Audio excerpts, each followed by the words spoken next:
Hello and welcome to another TECHunplugged take. My name is Arjan Timmerman and today I'm joined by Max Mordelaro from Las Vegas, but you can probably see that in his background. Hi Hello, Max, yeah, how's everything yeah, over there? yeah, Ryan, it's going perfect. It's going great. The only sad thing is that we're missing you badly here. So I hope that we'll get to meet again very soon. Yeah, absolutely. That was a very strange day yesterday, to put it in easy terms. My passport was stolen when I was at the airport in Brussels. I was going to Vegas as well, but you're there for a very special event. Let's talk about that because that's more important, I guess. Absolutely, and I'm here for a special event, and I'm glad that you are here as well, even though virtually from the Netherlands. So I'm at Pure Accelerate 2024 in Las Vegas, and I'm really looking forward to the announcements. Yeah, same here. There's a lot of buzz going on. We'll talk a little bit more about the generative AI stuff that's coming up. I saw a LinkedIn post from our friend Keith Townsend earlier about he's in Vegas as well, but it's HP Discover for him. So he was talking about it will be a lot of generative AI. I think the same will happen for Pure Storage. We'll come back to that. But I think a couple of weeks ago, 2 weeks or something like that, you put a post on the financial year or the financial first quarter of the year for Pure Storage, and there were some interesting things going on there. Can you explain a little bit more about that? Yeah, absolutely. So I think it was on 29th of May or something like that. Pure was releasing their fiscal first quarter for 2025. I think their fiscal is starting in June, if I'm not mistaken. So they had very strong growth, sustained growth. So revenue is at 18% year on year with around $693.5 million. They have a lot of growth as well in the subscriptions with 1.45 billion. Again, 25% year on year growth. I think it's a testament that the storage as a service and this move to subscription is just working great for them. They say they've had record sales with FlashBlade. We can talk about that a bit later also. And overall, customers are growing. Things are going well for Pure, so I think it's a pretty exciting time for them. Yeah, absolutely. Absolutely agree on that. I think Pure over and over again. They show the world what they're capable of. They keep um, on the path that they started already 15 years, maybe even more years ago. Yeah.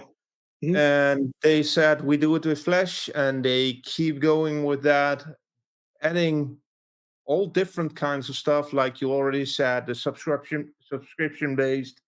Um, Flash blades, everything, but they keep innovating and they keep coming up with new stuff. We hope to hear even more new stuff this week. Absolutely. We're really looking Absolutely. forward to that one. And yeah, let's go to the generative AI stuff. There's a lot going on.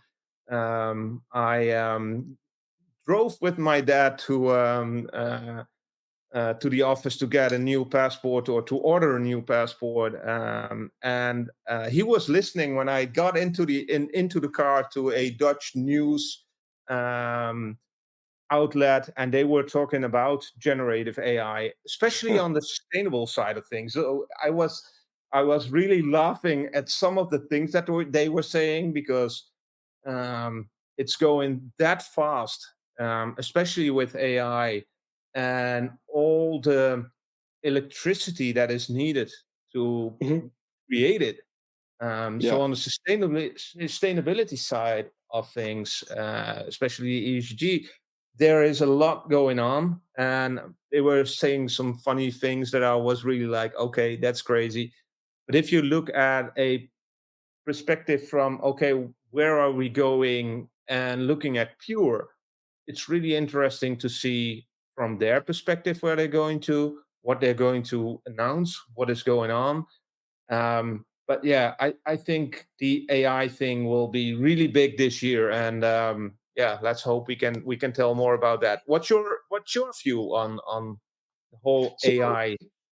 Oh yeah, so it's so much hype these days that it's really getting crazier and crazier to get a kind of a formulated opinion structured, which is not going into either some kind of tinfoil hat or being overhyping.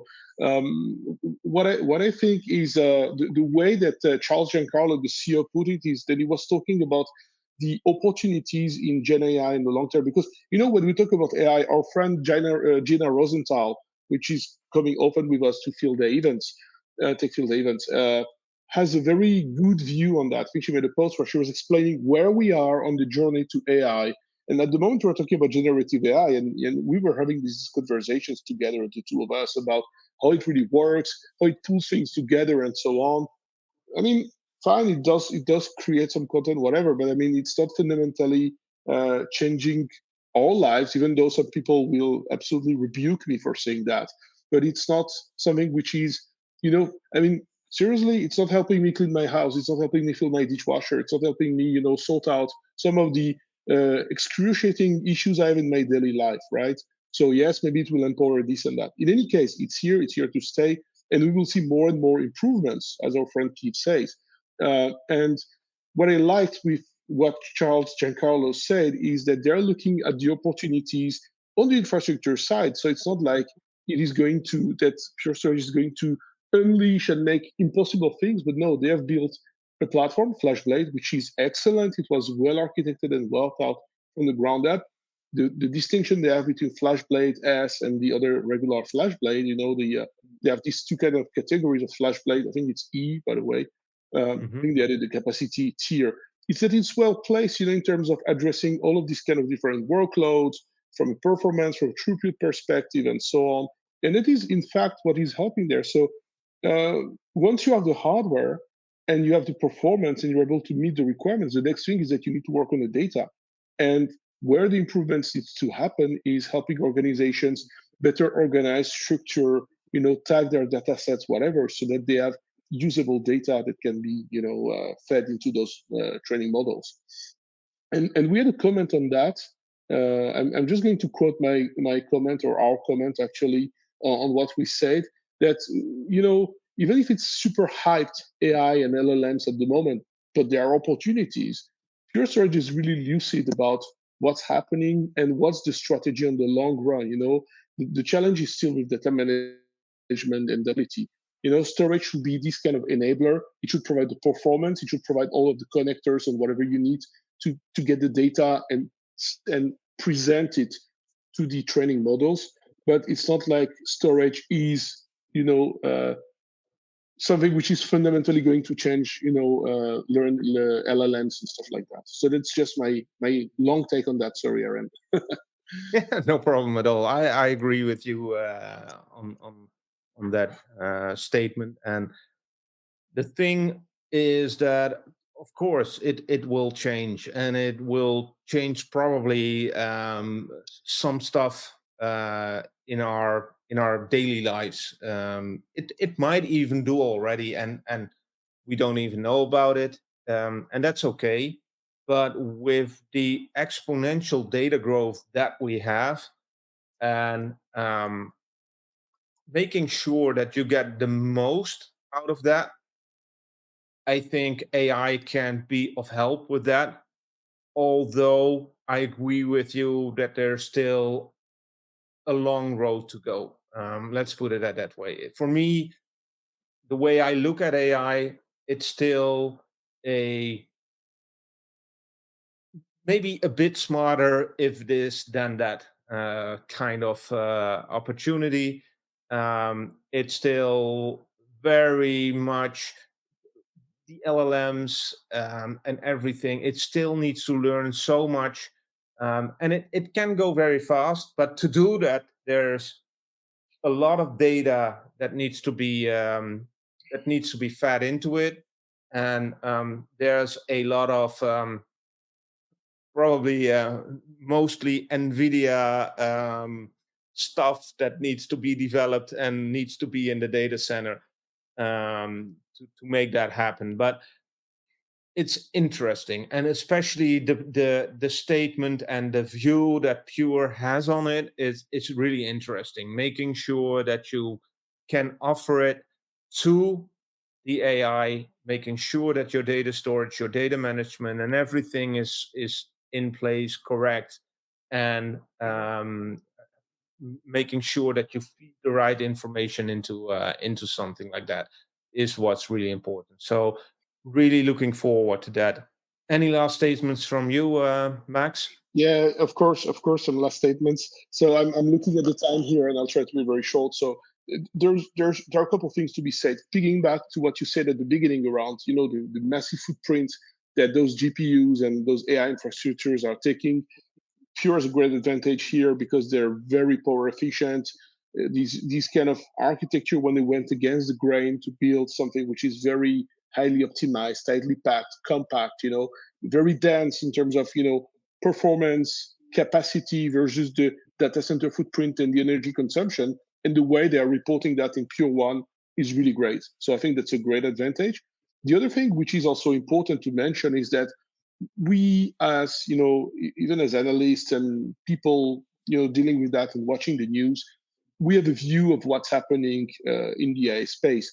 Of course, the vendors like Pure Storage and others, they're working closely on POCs or on projects with customers, which we may not be aware of because of NDAs and stuff like that. So we're in the hype cycle. We are at the peak of the hype cycle, so we can expect that it's going to drop this year, and that even if you look at the capitalization of Nvidia, for example, right, it's just crazy. It just blows your mind. I mean, anyways, so it's going to fall down again, but then we will get back to this plateau where, okay, technology is understood, it's been operationalized, we know what we can do with that, and we will start adopting it in the enterprise, just like every other thing which has happened before. So in that context, and that's my last statement for today, uh, I think that very pragmatic, very good approach from Pure Storage Management, from Charles Giancarlo and the others. Pragmatic, feet on the ground opportunity. They understand what's going to happen, and they are not trying to overhype. Saying like stuff which is unrealistic. So I really appreciate that, and I look forward to the day. And of course, I'll let you know what's happening here. Absolutely. Thank you for that. And with that, we will end this recording. We will definitely back this week. We will be recording more about the Pure Accelerate event. We will link the event URL below in a post, and make sure that you watch whatever is live. We will be back soon.